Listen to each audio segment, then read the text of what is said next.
I'm Nicole Wodislawski from the International Copper Association.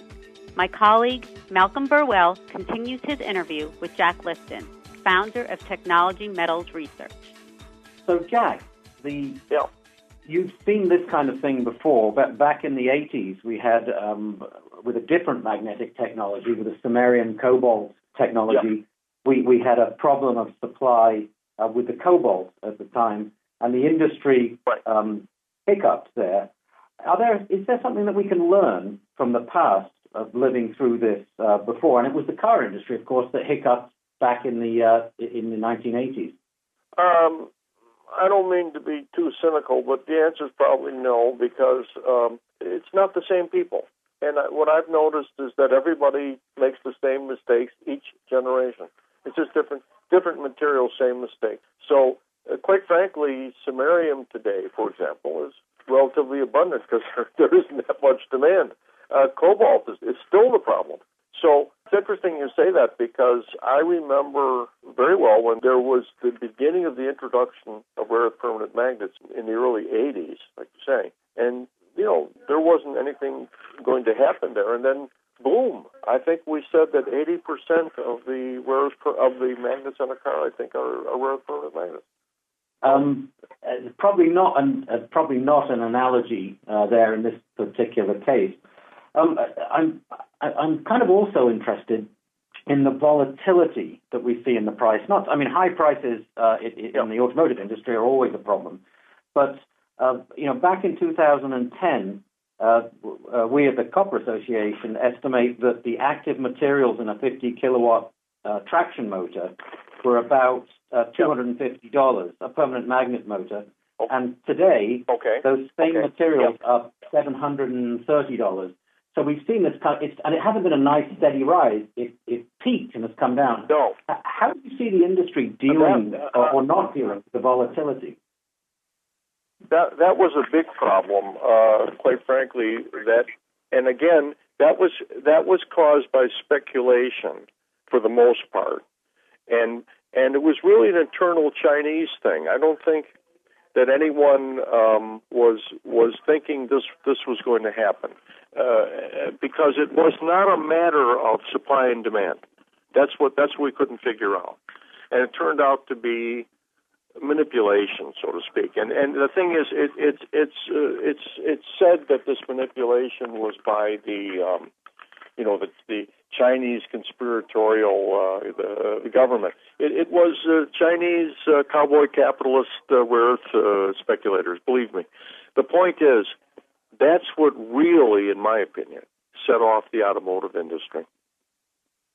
They did not like that at all. I know Mitsubishi saw magnets on its electric car go up by $1,000 a unit. That was just incredible. On top of this volatility, of course, there is a long-term rise in the costs, even when you filter out the volatility from the last 18 months. If I could just toot my own horn for a moment, in the same time that permanent magnet motor costs, the active materials went from $250 a unit to $730. An induction motor, the active materials in there, which are copper and iron, only went from $120 to $150. So big cost advantage there, and yet the industry still has an ongoing and reasonable love affair with the permanent magnet motor. Do you think there's something else happening here that's keeping the permanent magnet motor solidly in everybody's sights in the industry?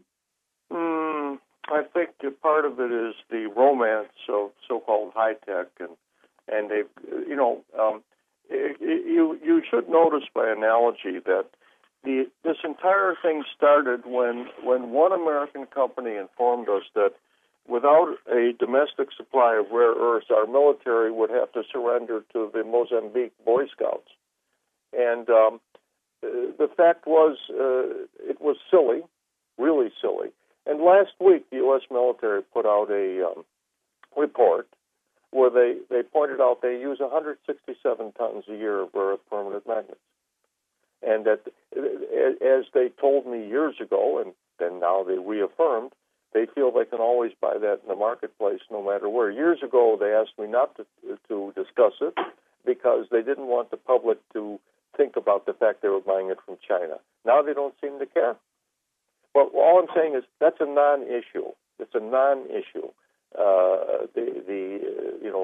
That we can't live without it. However, the romance in the press has not yet caught up with reality. So it's without rare earths, there'll be no wind power, no this, no that. Of course, all these technologies, the military, I understand, they need the stuff because for them, a milligram or a gram is important.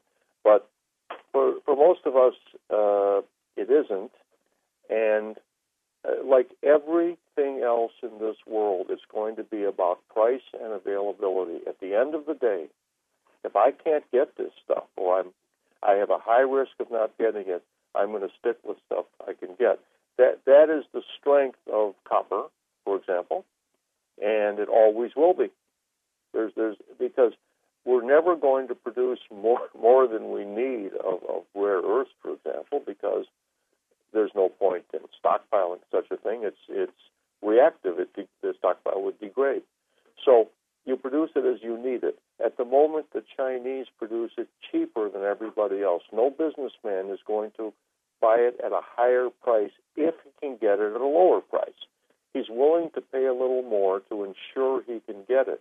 But right this minute, you can't get it outside of China. You have to literally buy the supply chain and fund it. And that's what people seem to be unwilling to do. So all this is going on, they're still making cars. And I suspect they'll be using copper motors for a long time, as long as they're making cars. I don't know what the outcome is going to be here, but I see this as a cycle. And as you said, it may be, if it's a cycle, it has a beginning and an end. I don't know. I'm not real sanguine about where. Right. This concludes part 3 of Malcolm Burwell's interview with Jack Lifton. The discussion continues on part 4.